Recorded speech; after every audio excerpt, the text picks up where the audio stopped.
Okay, so the next thing I would say is like the major event in my life. So I guess it was right after I turned 22. Yeah, it was right after I turned 22.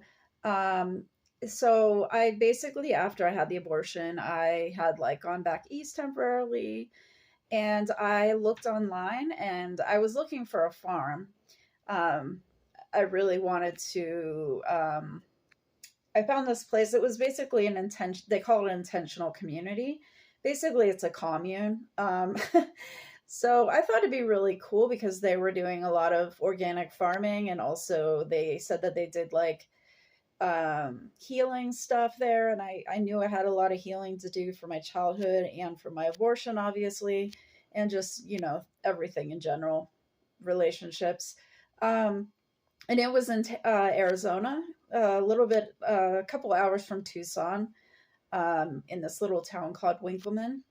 Well, outside of the town, it was like 18 miles from town. It was way out in the middle of the desert. Um, and so that was what I did. I went there, and it was really cool. And actually, I really wanted to stay there forever. It was like I had been looking for a home, traveling around and stuff. And not as soon as I got there, but pretty soon after I got there, I was like, this is the kind of place I want to live the rest of my life. And basically, that is where I met my daughter's father.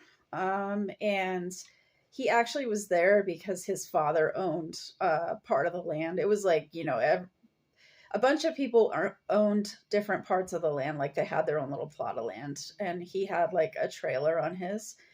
And he was there. He had gone through a bunch of therapy because he used to beat his kids, including Mikhail, my daughter's father. He used to, like, so severe that when my daughter's father was like 1 year old, he like threw him across the room.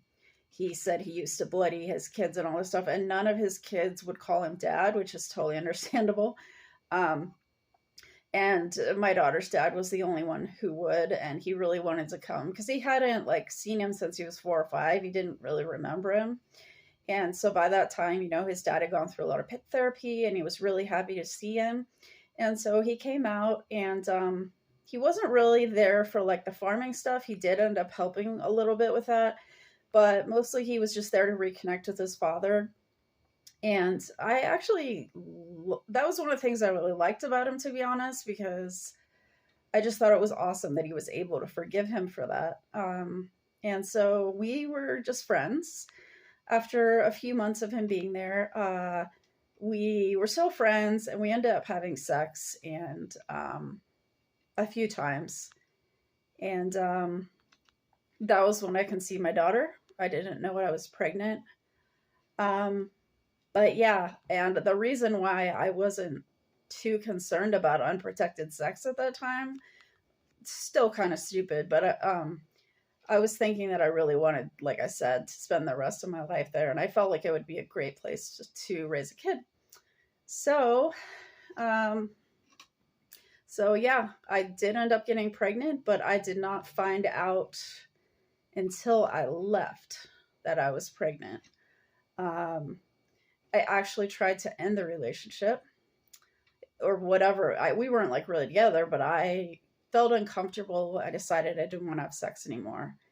And basically, he raped me after I tried to cut it off. And after he raped me, I was like, um, I need to get out of here. I can't live here anymore. And so I hitchhiked out.